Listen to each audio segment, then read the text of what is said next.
Bismillahirrahmanirrahim. Alhamdulillahi rabbil alamin. Wassalatu wassalamu ala rasulina Muhammadin wa ala alihi wa ashabihi ajma'in.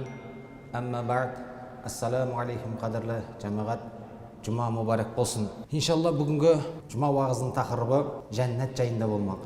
Яғни біз Алла тағаланың бізге сүйіншілеген, бізге иншалла иман еткендерге нәсіп ететін жәннаты жайында айтып жеткізуге тырысамыз. Біз білеміз, Алла тағала бізді бұл дүниеге тектен тек жіберген жоқ. Бұл дүниеге бізді ойнап күлу үшін жаратып алып келген жоқ. Біздің бұл дүниедегі негізгі жасайтын амалымыз жайында Алла Құранда айтады ғой. Мен жындар мен адамдарды тек қана өзіме құлшылық ету үшін жараттым дейді. Олай болса, біздің ең бірінші негізгі мақсатымыз Аллаға құлшылық ету.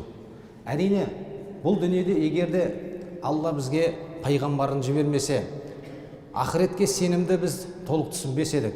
Алла бізге ақырет жайында айтпаса, жұмақ пен тозақтың болатындығын айтпаса, яки болмаса жұмақ пен тозақ болмайтын болса, бұл өмірдің мәнісі кетер еді. Бұл өмірде күшті әлсізді езіп, жер бетінде әділ қоғам құру, яки болмаса әділетті болу, өзгенің ала жібін аттамау деген ұғым болмас еді. Алла сондықтан да біздерді ақ пен қараны ажыратқандай, жарық пен түнді ажыратқандай біздерге жұмақ пенен тозақты бұйырды. Яғни жақсы амал істегенге жұмақ деді, жаман амал істегенге тозақ деді. Алла тағала бұны Құран кәрімде нақты аяттарменен жеткізе отырып, пайғамбарымыз саллаллаху алейхи уассаламның тіліменен жұмақ жайында бізге көптеген мәліметті берді. Біз ерте ме кеш пе бұл дүниеден өтеміз. Өткеннен кейін барып, біз білетін ақыр заман басталады. Алла тағала Исрафил алейхиссаламға сұр үрлеуді бұйырады. Бірінші сұр үрлеген кезде жер бетінде қиямет қайым басталады. Яғни жердің астан кестеңі болып, жер бетіндегі тіршілік атаулының барлығы дерлік өлетін болады. Сонда Алла тағала Азраил періштеден сұрайды екен: ей Азраил, кім қалды дегенде, Азраил періште айтады екен: ұлы жаратушы Раббым, сен қалдың, мен қалдым, және де Исрафил қалды дейді екен. Исрафилдің де жанын ал дейді екен. Содан кейін сұрайды екен: кім қалды дегенде, жаратушы Раббым, сен қалдың, және де мен қалдым дейді екен. Өз жаныңды өзің ал дейді екен. Осылайша бірінші сұр үрлегеннен кейін жер бетіндегі бүкіл мақлуқат атаулы кеудесінде жаны бардың барлығы жан тапсырады. Арадан пайғамбарымыз саллаллаху алейхи вассалам хадисінде келгендей 40 уақыт өткеннен кейін дейді. Әрине біз бұл 40 уақытты 40 жыл дейміз ба, әлде басқа дейміз ба? Абу Хурайрадан жеткен хадисте 40 уақыт дейді. Жыл ма еді, ай ма еді, күн бе еді, оны мен ұмытып қалдым дейді. Міне содан кейін барып Алла тағала қайтадан Исрафил періштені тірілтіп, екінші рет сұрды үрлетеді. Екінші сұр үрлеген кезде жер бетіне келген барша адамзаттың барлығы қабірінен тіріліп тұратын болады. Яғни қабірімізден біз шіріп жоқ болып кетсек те, Алла бізді сол шіріген жерімізден қайта тірілтіп алады. Сөйтіп махшар алаңы басталады. Махшар алаңы Алланың құзырында есеп беретін адамзаттың ең қорқынышты сәті. Міне сол кезде жер бетіндегі бүкіл адамзат тіріліп Алланың құзырына келгенде. Сонда пайғамбарымыз саллаллаху алейхи вассалам айтады ғой: осы сәтте адамдардың барлығы анасынан туылғандай жиналатын болады дейді махшар алаңына. Сонда Хазіреті Айша анамыз айтады: Алланың елшісі, адамдар бір-бірінің ұятты жеріне қарап қоймай ма дейді ғой. Әрине анадан туылғандай жиналатын болсақ, түсінікті ұғым. Сонда пайғамбарымыз саллаллаху алейхи вассалам айтады: жоқ дейді Айша дейді, адамдар бір-бірінің ұятты жеріне қарауға шамасы келмейді дейді. Өйткені дәл сол кезде кәпірлер қиямет қайымның болғандығын, өздерінің алдынан үлкен бір азаптың күтіп тұрғандығын сезіп, бастары салбыраған күйі топ-тобыменен махшар алаңына жиналатындығы айтылады. Міне сол махшар алаңына жиналғаннан кейін Аллаға есеп беруіміз басталады. Яғни бұл есептен өтпей ешкім жұмаққа да тозаққа да бармайды. Әрбіріміз жасаған амалымыз үшін Аллаға есеп береміз. Екі иығымыздағы екі періштеміз, жақсылығымыз бен жамандығымызды жазған періштеміз алдымызға амал дәптерін береді. Құранда айтқанда асхабу шимал, асхабул ямин дейді. Оң тарапынан берілген, сол тарапынан берілген амал дәптерлері болады дейді. Кімнің амал дәптері оң тарапынан берілсе, ол құтылады дейді. Кімнің амал дәптерлері сол тарапынан берілсе, ол тұтылады дейді. Яғни тозаққа кетеді дейді. Алланың құзырына біз есеп берген кезде бізге Алла тағала Құранда айтады: сариул хисаб дейді. Сендерден есеп алуы өте оңай дейді. Біз пенделікпен ойлауымыз мүмкін ғой. Миллиардтаған адам бар, маған қашан кезек келеді деп ойлауымыз мүмкін. Жоқ, оған сіз басқа тұруыңыздың қажеті жоқ. Алла Құранда сариул хисаб дейді. Есеп алуым өте жылдам дейді. Яғни біз миллиардтаған адамға артында кезекте тұрмаймыз. Алланың есеп алуы ол сіз бен біздің санамызға сыймайды. Біз тек соған сенеміз. Осылайша әркім өзінің есебін бергеннен кейін Алла тағала Құранда айтқандай, пайғамбарымыздың хадисінде айтқандай, тозақтың үстінен сырат көпірісі құрылады. Сол сырат көпірісінен өту сәті басталады. Әрине, пайғамбарымыз хадистерінде келтіреді, саллаллаху алейхи вассалам, сол сырат көпірісінен өткендердің ішінде ұшып өтетіндер, жүгіріп өтетіндер, құстай желіп өтетіндер болады дейді. Жаяу жүргендер, еңбектеп өтетіндер болады дейді. Олар өтіп болғаннан кейін аяғының ұшымен жүріп өтетіндер болады дейді. Олар өтіп болған кезде бетіменен жүретіндер болады дейді. Сонда Хазіреті пайғамбарымыздан сұрақ сұрайды ғой: Алланың елшісі, адамдар бетіменен қалай жүреді дейді ғой. Сонда пайғамбарымыз айтады: Алла тағала екі аяқпенен қалай жүргізген болса, бетімен де солай жүргізетін болады дейді. Сол сырат көпірісін біз білетіндей қылдан жіңішке дейміз, қанжардан өткір дейміз. Сондай бір қыл көпір, оның үстінен әрине иман еткендер, салих амал істегендер, 5 уақыт намазы, оразасы, зекеті болғандар өтетіндігіне күмән жоқ. Бірақ сол жерде, сол сырат көпірісінің жанында зәбәни періштелер тұрады дейді. Зәбәни періштелердің қолдарында тікенделген шынжырменен адамдардың аяқтарынан сөрелеп, тозаққа сөрелеп, ойбайлатып, бақырып алып кететіндігі пайғамбарымыздың хадистерінде бұйырылады. Яғни бәріне бірде ол жерден өту нәсіп болмайды. Сол сырат көпірісінен өтіп, арғы жағы біз үшін жұмақ болады, Алланың бұйырғаны. Ал сол сырат көпірісінен өте алмағандар тұңғиық терең 7 қабат тозаққа тасталатын болады. Сол тозақта әркім өзінің жазасына сәйкес азапталатын болса, жұмаққа барған кезімізде, жұмақ бұл жәннат, Құранда айтқандай, мұсылмандар үшін жанға жайлы, мұсылманның санасына сыймайтын, оның үшін біз суреттеп бере алатындай, біздің санамызда жоқ нәрсеменен Алла бізді сүйіншілейтін болады. Ал жәннат деген бұл біз үшін жұмақ, жәннат деген бұл біз үшін үлкен бір саябақ, біздің Алланың нәсіп ететін сондай бір құтты мекеніміз болады. Құран кәрімде осы жәннат жайында 147 рет айтылады. Құранда 147 рет жәннат жайында айтқан болса, сол жәннат бұл мұсылмандарға бұйыратын, иншалла, пайғамбарымыз сүйіншілеген ұлы мекен. Әрине, жәннатқа алып баратын амал өте көп. Жәннатқа баратын амалдың бәрін санамалап шығу бүгінгі уағызымызға жетпейді. Бір ғана мысалды айтатын болса, пайғамбарымыз саллаллаху алейхи вассалам хадисінде келеді ғой: кімде кім ілім жолына түсетін болса, Алла оған жәннатқа алып баратын жолды жеңілдетеді дейді.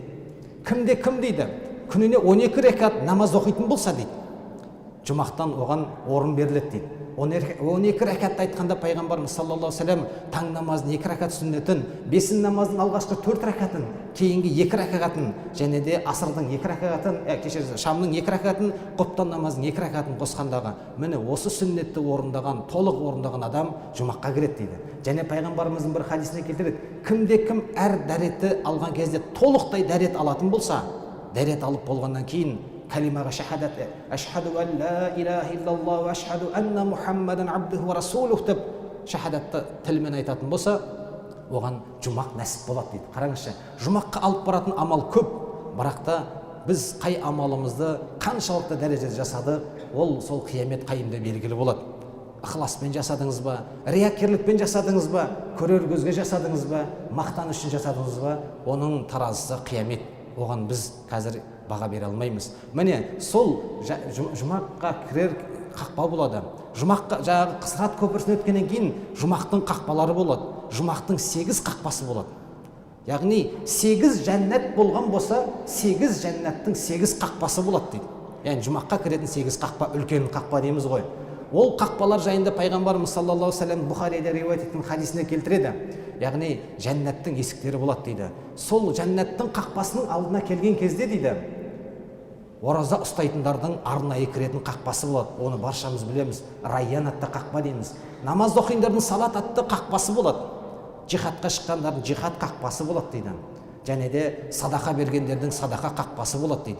Қажылыққа барғандардың қажылық қақпасы болады дейді пайғамбарымыз саллаллаху алейхи вассалам. Әрбір қақпа айтады екен: ей пәндем, ей пәленшек, кел, менің мына есігімнен кір, мына жер өте жақсы, осы жерге, осы есіктен кірсең жақсы болады деп әрбір пендеге жұмақ қақпасының алдындағы періштелер айтатын болады дейді. Және де бірінші қақпамыз біздің райян қақпасы болса, намаз қақпамыз екінші, үшіншісі жаңағы жихад қақпамыз болады. Төртіншісі садақа қақпамыз болады. Бесіншісі қажылық қақпамыз болады. Алтыншысы пайғамбарымыз саллаллаху алейхи вассаламның хадистерінде келтіргендей кешірімділер кіретін қақпа болады. Яғни пайғамбарымыз бұйырады ғой, кешірімді болу керек дейді ғой. Кешірімді болғанда Алла кешіреді. Алла сол кешірімділер үшін Алла тағала жұмақта есеп қисап кезінде айтады екен: сен бұл өмірде не істедің, е Алла, сенің разылығың үшін кешірдім дегенде, кешіруге мен лайықпын, сен жұмаққа лайықсың деп жібереді дейді екен. Міне кешірімділердің кіретін қақпасы болады дейді алтыншысы. Жетіншісі хадисте келгендей, ешқандай есеп сұрақсыз кететін адамдардың кіретін қақпасы Айман есімді қақпа болады дейді. Жетінші қақпа. Сегізінші қақпа ілім иелері кіретін қақпа болады дейді. Әрине, ғалым менен жай ғана жамағаттың арасында айырмашылық болады ғой. Сол ілім иелері, ғалымдар кіретін қақпа болады. Бұл 8 қақпа. Сол 8 қақпадан кіргеннен кейін әрбір амалға сәйкес оның ішіндегі басқа да қақпалар болады. Мысалы, біз мешітке кірген кезімізде үлкен қақпадан кірсек, оның ішінде әртүрлі бөлмелеріміз бар ғой. Сол секілді әрбір амалға сәйкес кіретін қақпаларымыздың болатындығын пайғамбарымыз бұйырып отыр. Пайғамбарымыз саллаллаху алейхи вассаламнан Абу Хурайра айтады ғой: Алланың елшісі, жәннат неден жаратылды дейді. Сонда пайғамбарымыз айтады: жәннат судан жаратылды дейді. Алланың елшісі, сол жәннат жайында бізге сипаттап бересіз бе дейді ғой. Сонда пайғамбарымыз саллаллаху алейхи вассаламның айтқаны: жәннаттың сарайларының кірпіштері алтын менен күмістен болады дейді. Яғни жәннаттың сарайларының кірпіштері алтын мен күмістен болады. Алтын мен күмістің арасында енді біз кірпішті жапсыру үшін арасында біздің тілмен айтылады цемент қоямыз демесе басқа қоямыз ғой. Сондай нәрселер зафаран дейтін хош иісті заттан болады дейді. Жәннаттың ішіндегі топырақтар дейді зафаранның иісі секілді миск иісіндей мүңкіп тұрады дейді. Оның ішінде жатқан шақыл тастар дейміз ғой, майда тастар, ұсақ тастар, інжу менен маржан секілді сондай тастардан болады дейді. Жәннатқа кірген адам дейді қалағанын қиналмай алатын болады дейді. Жәннатта өлім деген болмайды дейді. Жәннатта дейді киімдер тозбайды дейді. Жас адам сол қалпында қалады дейді. Яғни Муснадта Ахмад ибн Хамбалдың риуаят еткен хадисіне келтіріп отыр. Яғни жәннатты пайғамбарымыз қысқаша бізге осылай сипаттап береді. Оның жәннаттың әрбір жасалғаны тастарының барлығы алтын мен күмістен болып, оның ішінде мәңгілік өмір басталады. Бұл пайғамбарымыз саллаллаху алейхи вассалам тағы да бұйырғандай, жәннатта сондай бір ағаш болады дейді. Ол ағаштың көлеңкесінің үлкендігі дейді. Атты адам сол көлеңкенің басынан бастап ар жағына шығамын дегенше 100 жылы жетпей қалатын болады дейді. Яғни сондай үлкен ағаш болады дейді. Және де пайғамбарымыз саллаллаху алейхи вассаламның осы айтқан хадисінде бұйырғандай, ол ағашында туба ағашы болатындығы айтылады. Құранда Алла тағала айтады: созылған көлеңкенің астында болады, сарқырап аққан су болады дейді. Жемісі мол болады дейді. Ешбірі түгелмейтін, таусылмайтын, үзілмейтін, ешкім қорғамайтын биік төсектер болады дейді. Арасында қор қыздары жаңадан жаратамыз дейді. Уақиға сүресінде Алла тағала. Яғни жәннатты біз білетін астынан өзендер ағатын, жанға жайлы сондай бір керемет Алланың бізге нәсіп қылатын мекені.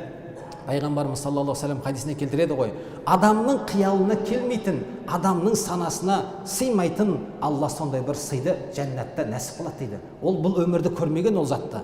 Ол бұл өмірде о нәрсені мүмкін емес елестете алмайды да, қиялы жетпейтін сондай бір жер дейді. Сөйтеді де пайғамбарымыздан осы хадисте риуаят еткен Абу Хурайра радиаллаху анху айтады ғой: егер дейді қаласаңдар дейді, Сәжде сүресінің 17-ші аятын оқыңдар дейді. Сәжде сүресінің 17-ші аятында былай дейді: ешкім жасаған амалына сәйкес дейді, өзіне қандай сый келетіндігін біле алмайтын сондай бір құрметті сыйлық болады жәннатта дейді. Яғни сол қақпалардың қайсынан кім қалай кіреді, сол қақпалар бізді күтіп тұрады екен. Әрине, сол жәннатты кірген кезде, жәннат кешіріңіздер, бәрімізге бірдей жәннаттың мәртебесі берілмейді. Жәннат өзі 8 жәннаттан тұрады. Яғни тозағымыз 7 тозақтан тұрған болса, жәннатымыз 8 қабатты болады. Әр жәннаттың қабатына адамдар дәрежесіне қарай кететін болады. Яғни 8 жәннатты атап шығатын болсақ, біріншісі жәннатул мәъва, Құранда айтқандай, жәннатул мәъва. Екіншісі жәннатул адн, үшіншісі дарул хулд, төртіншісі фирдаус, бесіншісі дарус салам, алтыншысы дарул мұқама, жетіншісі жәннату наим, сегізіншісі әл мақамул әмин. 8 түрлі жәннат болады. Бұл жәннат адамдардың өздерінің дәрежесіне байланысты. Әрине Хазірет Абу Бәкір радиаллаху анху пенен қатардағы бір мұсылманның иманы бір емес. Сахабалардың иманы менен біздің иманымыз бір емес. пайғамбарымыз саллаллаху алейхи уассаламның хадистерінде келгендей, сол жәннаттағы адамдардың дәрежелері әртүрлі болады. Абу Саидтен риуаят еткен хадисте айтады ғой, жәннат әхлі дейді, ғұрфаларда отырған адамдарды көретін болады дейді. Ғұрфа дегеніміз бөлме, яғни сонда отырған адамдарды көреді дейді.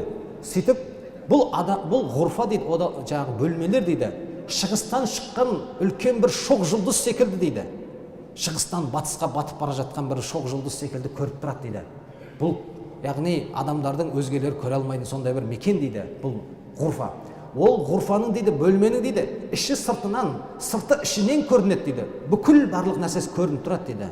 Сонда пайғамбарымыз саллаллаху алейхи вассалам сұрайды ғой сахабалар, ей Алланың елшісі, сол Алланың нәсіп қылатын сол бөлмелеріне пайғамбарлардан басқа ешкім лайық емес шығар, ешкім ол бөлмелерге кіре алмайтын шығар дейді ғой. Сонда пайғамбарымыз саллаллаху алейхи вассалам жоқ, олай емес дейді.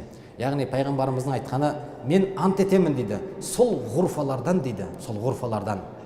Яғни кіретін адамдар Аллаға иман еткендер және де пайғамбарларын тасдиқ еткендер, қуаттаған адамдар сол бөлмеде болады дейді. Және де екінші бір хадисте пайғамбарымыз саллаллаху алейхи вассалам айтады, яғни осы ғұрфалар жайында баяндаған кезде, суреттеп түсіндірген кезде бір бәдәуи айтады ғой, ей Алланың елшісі, ол ғұрфалар Алланың беретін сол әдемі бөлмелері, үйлері кімге нәсіп болады дейді ғой. Бір бәдәуи дегеніміз кім? Даланың арабы, қалада тұрмайтын даладан келген араб. Сонда пайғамбарымыз былай дейді, оған нәсіп болатын мынандай адамдар дегенде қылады. Ол әдемі сөз айтатын, бұл өмірде жақсы сөз айтатындар, аузынан жақсы сөз шығатындар, жылы сөз шығатындар, жанға жайлы, жанға жүрекке жылы тиетін сөздер айтатын адамдар, оразаны үнемі ұстайтын адамдар дейді. Және де дейді, түн уақытысында өзгелердің ұйықтап қалған сәтінде түнде тұрып намаз оқитын адамдарға нәсіп болады дейді. Қараңызшы. Яғни бұл деген сөз сіз бен біздің бәрімізге бірдей бұйыра беретін Алланың үлкен сыйы емес, ол ғұрфалар. Ол ғұрфаға нәсіп бола білу үшін, оған қол жеткізе білу үшін, қадірлі ағайын, пайғамбарымыз берғандай жақсы сөзді адам болу керек. Үнемі ораза ұстайтын, түнін ғибадатпен өткізетін адам дейді. Бір күні Хазірет пайғамбарымыз саллаллаху алейхи вассалам жұмақ жайында айтқан кезінде, жұмақтың қақпалары жайында айтқан кезде Абу Бәкір радиаллаху анху айтады ғой, ей Алланың елшісі, салат қақпасы бар, намаз қақпасы бар, ораза қақпасы бар, жихад қақпасы бар. Осындай қақпалардың бәрін атап берген кезде айтады ғой, осы қақпалардың барлығы бір дестен дейді, бір адамды шақыру мүмкін бе дейді. Бір адам сол қақпалардың бәрінен кіре ала ма дейді ғой.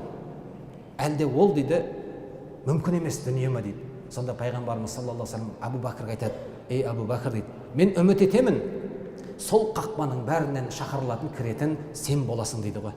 Яғни Хазірет Абу Бәкірге пайғамбарымыз саллаллаху алейхи вассалам.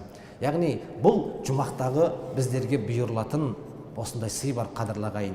Әрине жұмақ бұл біздің санамызға сыймайтын, біздің ақылымыз жетпейтін Алланың бізге беретін сыйы.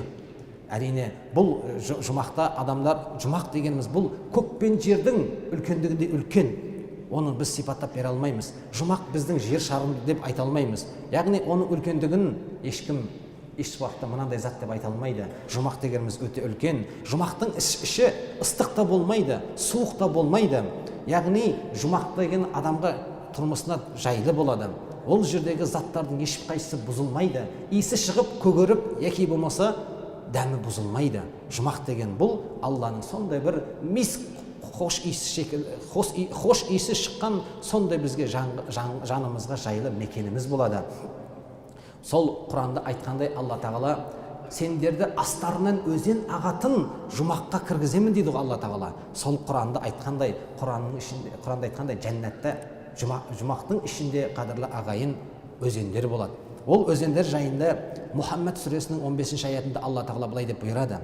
Сондай тақуаларға уәде етілген жәннаттың мысалы дейді. Онда еш бұзылмайтын өзен сулар, дәмі өзгермейтін сүттен өзендер, ішкенде көңілге хош беретін шарап өзендер, балдан өзендер бар деп Алла Тағала Құранда 4 түрлі өзеннің атын атап отыр. Бірінші жай су ағатын өзен деп отыр. Екіншісі Алла Тағала Құранда айтқандай сүттен болған өзендер ағады дейді. Үшіншісі бал секілді ағатын өзендер болады дейді. Төртіншісі, яғни адам ішкен кезде жаны жай табатын шарап өзендер болады дейді. Кешіріңіз, шарап деген кезде біз ішетін шарап емес, Алла тағала сусын шарабы, сондай бір адам ішкенде рахаттанатын, шарап секілді ағатын өзен болады дейді. Міне сол өзендерден Алла біздерді нәсіп қылады. Ал енді сол өзендерден кейін сол жерде бұлақтардың болатындығын айтады Алла тағала. Жәннатта өзен аққан болса, ол өзеннің бастауы болған бұлақ болады, қадірлі ағайын. Өзен тектен тек шықпайды ғой. Сол бұлақтарға қатысты Құранда да, хадисте де бұйырғандай, бірінші Кәусар бұлағы болады. Инна а'тойна кәл Кәусар. Пайғамбарымыз саллаллаху алейхи ва салламға бұйырмай ма Алла тағала, саған Кәусарды бердік деп. Кәусар бұлағы болады. Екіншісі Тәсним деген бұлақ болады дейді Жұмақта. Үшіншісі Сәлсәбил деген бұлақ болады дейді. Төртіншісі Кафур деген бұлақ болады дейді. Яғни өзеннің бастауы бұлақтан алған болса, міне сондай 4 өзеннің бұлағы болады дейді. Адамдар сол өзеннің бұлағының үстінде, соның қасында ғұмыр кешетіндігін Алла тағала бізге жеткізіп отыр. Әрине, жәннат деген кезде тек қана бір бау-бақша ғана емес, қадірлі ағайын. Жәннат дегенде Құранда айтқандай, хадисте айтқандай, оның ішіндегі қазыналар жайында бұйырылады. Ол қазына біздің санамыз жете бермейтін, тілменен айтып тауысталмайтын сондай бір қазына болады. Өйткені адамға не керек? Адам бұл дүниеде байлыққа құмар, дұрыс па? Сол байлықтың сан есесін Алла тағала Жұмақта көрсетеді. Сондай бір қазыналар болады дейді. Және де сол Жұмақтың ішіндегі қазыналардың мүліктері жайында да айтылады ғой. Ол мүліктер өте үлкен болады. Жұмақтың мүлкі әрбірімізге тиесілі болады, мүлік болады. Сонда сол мүлікке қатысты пайғамбарымыз саллаллаху алейхи ва саллям хадисінде былай деп келеді: егер жәннаттағы бір заттың бір тырнақтай көрінісі аспан мен жер арасына сыйға бөлінер еді дейді ғой. Яғни жәннаттағы сыйдың, мүліктің дейді, тырнақтай ғана мөлшері дейді, көрінетін болса мына өмірге дейді, аспан мен жерге сый болатындай болатын еді дейді. Егер жәннат әхлінен дейді, жәннаттағы бір адамнан дейді, білезігі көрінетін болса дейді, жәннат адамның қолындағы білезік мына өмірге көрінетін болса, аспандағы күн қалайша жұлдыздарды жарығыменен сөндіріп тастағандай болса дейді, сол білезінің жарқыраған нұры дейді, күннің көзін көрсетпейтіндей жұлдыз секілді қылып қояды дейді. Яғни міне бұл жәннаттағы Алланың бізге беретін мүлкі. Және де жәннаттың ішінің барлығы бағалы тастарға толы. Өйткені біз адам болғаннан кейін байлыққа құмармыз ғой. Інжу маржанды таққанды ұнатамыз, алтын мен күміске бапталғанды ұнатамыз. Ол жерде бүкіл заттар інжу маржаннан, жердегі жатқан тастың өзі інжу маржаннан болады дейді. Және де ол жерде үлкен-үлкен сарайлар болады. Сарай. Өйткені Құран кәрімде бір мысал келтіретін болса, Алла тағала жаңағы мешіт салу жайында айтады ғой. Пайғамбарымыздың хадисі бар ғой. Кім бұл өмірде мешіт салатын болса, Алла тағала оған Жұмақтан сарай салып береді дейді ғой. Яғни сарай дегеніміз енді бәрімізге ұғынықты, оның ішінде де үлкен сарайлар болады дейді. Сол сарайлардың әрбіріне нәсіп болатын адамдар болады. Сол Жұмақтың ішінде қалалар болады дейді. Қаланың ішінде дейді базарлар болады дейді. Әрине сол базарларда дейді, ол ақшаменен сатылатын базар болмайды дейді. Жұмақтағы адамдар бір-бірлерімен сол базарға барып әңгіме дүкен құратын болады дейді. Әңгімелескен кезде бұл өмірде жасаған жақсылықтарын, бұл өмірдегі тартқан азаптарын, қиыншылықтарын бір-біріне айтып сол жерде тарасатын болады дейді. Сол Жұмақтың ішіндегі қаланың базарларында. Ал сол қалаға қатысты пайғамбарымыз саллаллаху алейхи ва саллям хадисіне келеді: жәннатта Райян атты өзен бар дейді. Үстінде маржаннан бір қала болады дейді. Оның алтын мен күмістен 70 000 есігі болады дейді қаланың. Яғни Алла тағала сол Жұмақтағы қалалар жайында біздерге осылайша жеткізіп отыр. Біз ойламауымыз керек. Жұмақ деген тек қана біздің табиғат тынысына шығып, табиғаттағы серуендеп, өзен мен көлдің арасында жаңағы пикникке шыққан секілді бір көз алдымызға ондай нәрсе елестемеу керек. Алла тағала бізге сондай бір жанға жайлы, ұлы мекенді беретіндігін уәде етіп отыр. Әрине, осы жәннатқа кіру әрбір мұсылманның арманы, бірақ сол жәннатта ғұмыр болады. Жәннатта нәсіп болатын иншалла біздің белгілі бір жасымыз болады. Пайғамбарымыз хадисіне келтіреді, адамдардың жасы 33 болады. Олардың бойының ұзындығы Адам алейхиссаламның бойының ұзындығындай 60 зира болады дейді. 60 зира біздің метрмен есептегенде 30 метр бойында болады дейді. Яғни жәннаттағы адамдардың жасы 33 болса, оның бойының ұзындығы 30 метр болады деп пайғамбарымыз бұйырып отыр. Бір жәннатқа кірген адам жәннаттағы өмірде ешқандай да дәретке шығу деген болмайды. Біздің ішіп жегеніміздің барлығы бойымызға сіңетін болады. Пайғамбарымыз саллаллаху алейхи вассалам осындай уағызын айтқан кезде соны естіген бір яхуди келеді ғой. Ей Абул Қасым дейді. Пайғамбарымыз саллаллаху алейхи вассалам, Абул Қасым деген пайғамбарымыздың күниясы, лақабаты ғой. Сен осы адамдарға айтады екенсің, жұмаққа кірген кезде барлық нәрсені ішіп жейсің, сондай бір мүмкіншілік болады дейді. Ал енді олар дәретханаға шықпай ма дейді ғой. Дәретхана болмай ма ол жер дейді. Сонда пайғамбарымыз саллаллаху алейхи вассалам айтады, жұмаққа кірген кезде дейді, жұмақты ішінде адамдар ішіп жейтіндей, бүкіл ойнап күлетіндей, бүкіл Алла тағала нәсіп ететін мүмкіндік болады. Тіпті олар жыныстық қатынаста да болады. Өйткені бізге қор қызы жайында Алла тағала Уақиға сүресінде айтып отыр ғой, қор қызы. Сол қор қызыда нәсіп болады. Міне, әрбір адамға 100 еркектің күшінде күш беріледі, ішіп жеуіне және де басқа да мәселесіне дейді. Бірақ дейді, ол жерде ешқандай да дәретке шықпайды ешкім дейді. Олардың ішіп жегені денесінен тері менен шығып кетеді дейді. Теріліп терімен шығып кетеді. Бірақ ол шыққан терілері дейді, миск секілді мүңкіп тұратын болады дейді. Хош иісті, біздің үстіміздегі терілесек иіс шығатын болса, керісінше жұмақтағы терімізден біздің Алла нәсіп қылатындай мисктің иісінде иіс шығатын болады деп, әлгі яхудиге пайғамбарымыз осылай деп жауап береді. Пайғамбарымыз саллаллаху алейхи вассалам бір Абу Хурайрадан жеткен хадисте айтады ғой, үмметімнен жәннатқа бірінші кіргендердің жүздері толған айдай жарқырап тұрады дейді.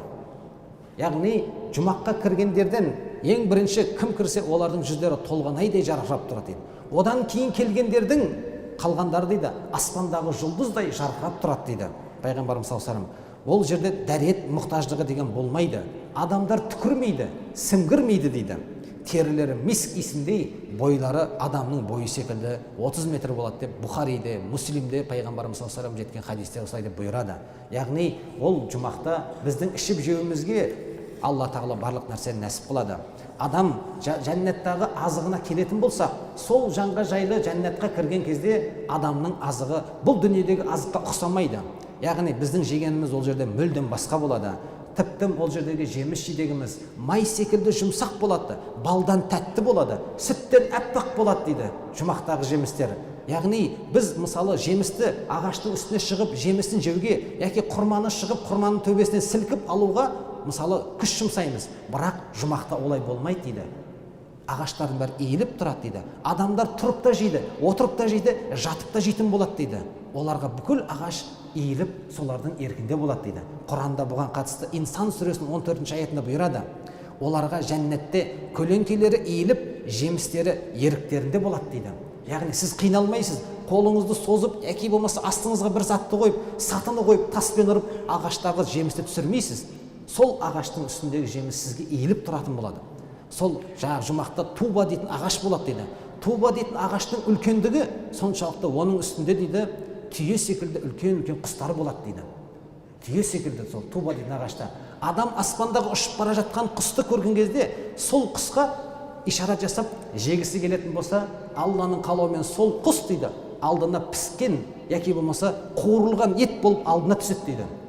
Ол оны қайтып жегеннен кейін, Алланың қалауымен ол құс қайтып ескі халіне келеді, ұшып кетеді дейді. Яғни сіз ол жерде жаныңыз қиналып, қолыңызды созып, яки болмаса бір затты лақтырып емес, Алла сіздің алдыңызға бір құс келеді дейді. Адам сол жәннатта отырғанда, ей пәленше, мен сәлсәбил деген бұлақтан ішіп келген құспын, аршының көлеңкесіндегі жемістерді жеген құспын дейді екен.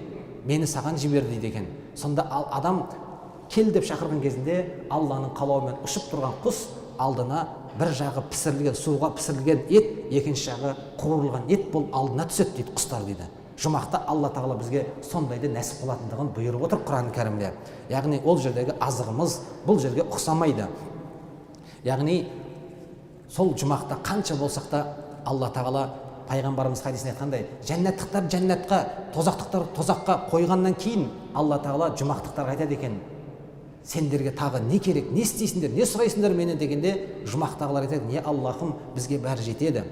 Бізге бәрі жетеді. Сен бізден разы болсаң жеткілікті дейді. Алла тағала айтады дейді, мен сендерден разымын дейді екен. Бірақ тағы да не сұрайсыңдар дейді екен. Бізге ештен керек жоқ, бізге осының барлық жеткілікті дегенде, Алла тағала барыңдар ғалымдарынан сұраңдар деп айтады екен. Сонда жәннаттағы тұрғындар ғалымдардан сұрайды. Өйткені жәннаттың қақпасының біреу ғалымдар кіретін қақпа.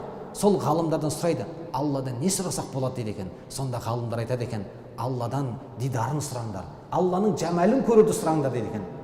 шариғатта оған руятуллах дейді, Алланы көру жұмақта. Пайғамбарымыз саллаллаху алейхи вассалам хадистерінде келтіреді, осы сахабаларына, бір күні толған айды көреді ғой.